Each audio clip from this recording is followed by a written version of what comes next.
We've never dealt with so much information.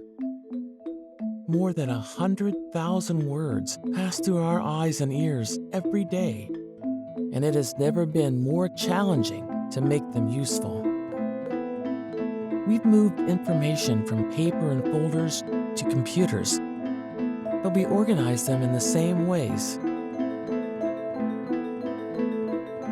What if it's a little different?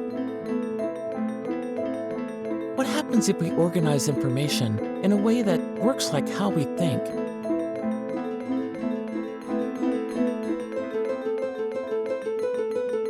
Maybe the content doesn't just flow in one way, but in many ways, so you are encouraged to move things around and play with them.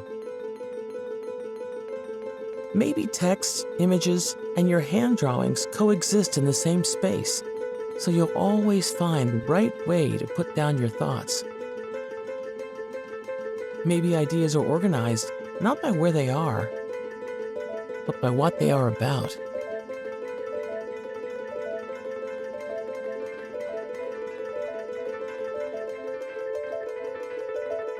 Maybe cross-referencing ideas can happen naturally, and they always include sources and context.